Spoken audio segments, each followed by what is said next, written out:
Here's an overview of how to play Say Anything. This is the Flipchart activity that I made for use in the classroom. This is based on a game by North Star Games, and if you click this link here on the first slide, it will take you to their website. Say Anything is actually a party game that you would play with friends sitting around a table, but I've adapted it so that it can be played in the classroom. If you click here, you will get to a page on my blog that talks about creativity games like this one, and it has some other tips for how I use them in the classroom.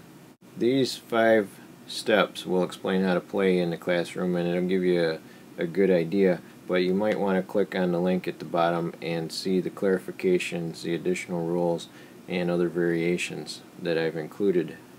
To start out though, as it says, you're going to choose 3 to 5 students to be the contestants. These should be creative students that will feel comfortable answering questions in front of the class, and they will sit in front of the classroom, and they each should have a piece of paper to start out.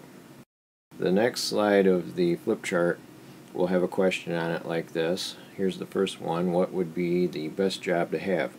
The contestants are going to write down an answer that they hope the class will pick to be the best, and they shouldn't say anything about this question. The class shouldn't say anything about it. They shouldn't be swayed in what they write down. It should just be their creativity and their imagination at that point.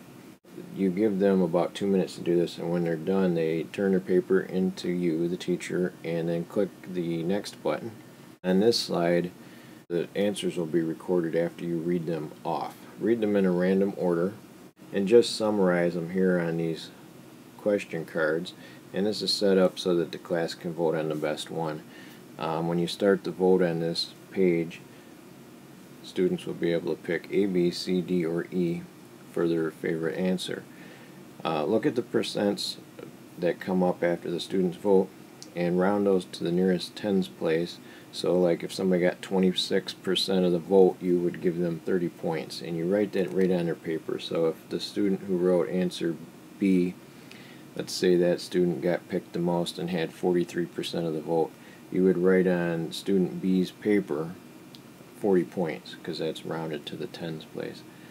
Then when you've recorded those points, go to the scores page so the students can see how everybody's doing. So you'll put their names up here, and then you'll record their points.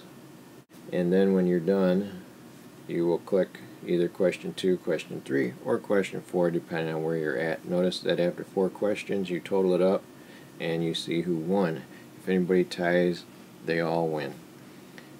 One last thing is on the second to last slide, I put 10 other questions from the game. These actually are the questions from the family edition of Say Anything. There are 10 questions here. If you want to modify any of those other 4, you could use these questions as they are, or you can use these to get other ideas.